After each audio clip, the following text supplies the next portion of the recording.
What's going on, guys? This is Beamer Gang. I'm Jake. I'm Christian, and today we're going to be talking about Jake's 2001 Ford F-350 PowerStroke. We do have some parts here that we did get in the truck, and I will go over them in just a second.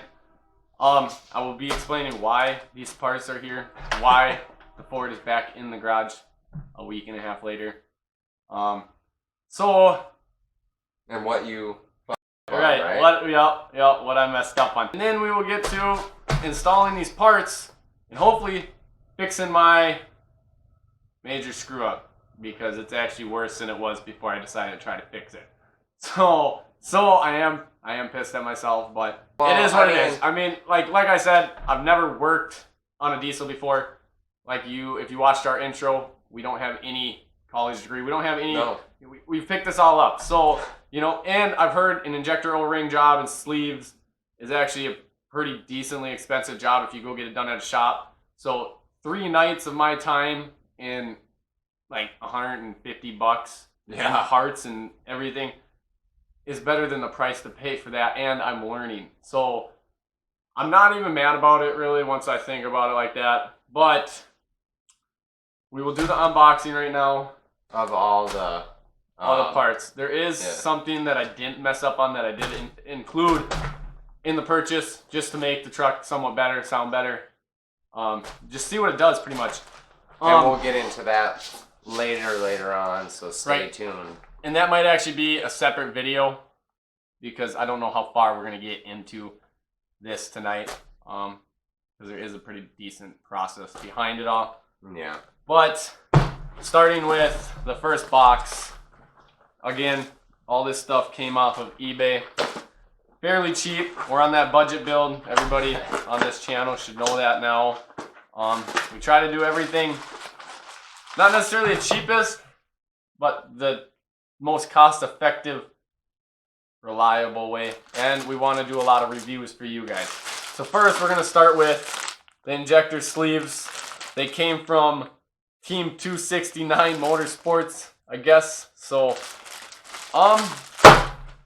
from the start, the first kit I bought came with them, and they did feel a lot lighter and a lot thinner than these ones. They also didn't come all individually packaged. I think they were in a box, and they had 2 in each box. Not that that's really a big deal. They also do give you a sticker to throw on your truck. We'll see if I'll throw that on there. Alright, so secondly, this is the part I fucked up on.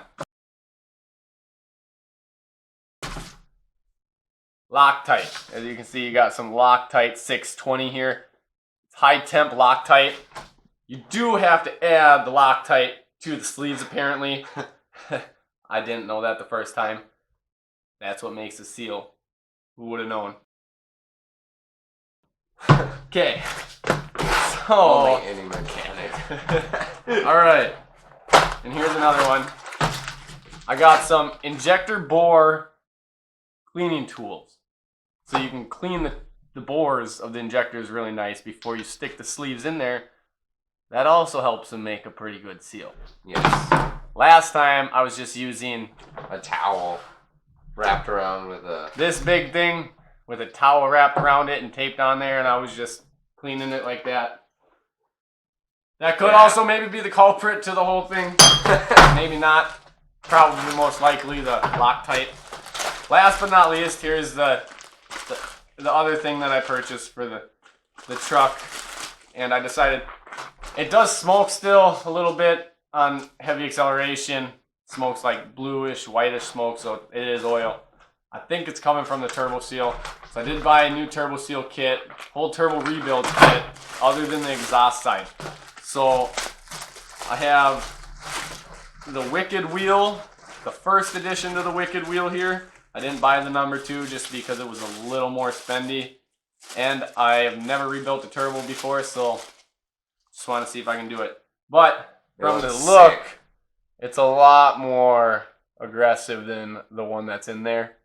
And when we get to this, you'll see why I'm doing this, because the one that's in there is actually pretty beat up. So yeah, we'll take it out and show you guys when we replace this, and then you'll see the difference between the two. And then here's all the seals and all the hardware and all the O-rings, and then the 360 thrust bearing.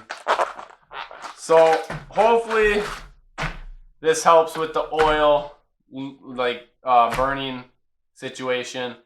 And it's also, because of the wheel being more aggressive, supposed to give you lower end acceleration or throttle response, a louder spool and a faster spool.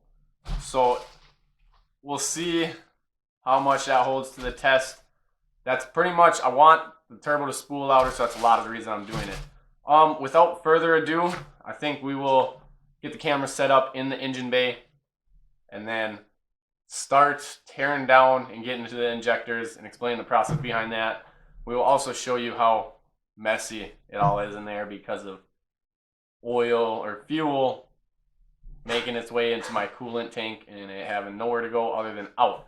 So it's spraying everywhere. So that's why I haven't driven the truck in about a week and a half, and that's why it's back in the garage today. So let's hopefully fix it this time and then be done with it. I hope. Yeah, please.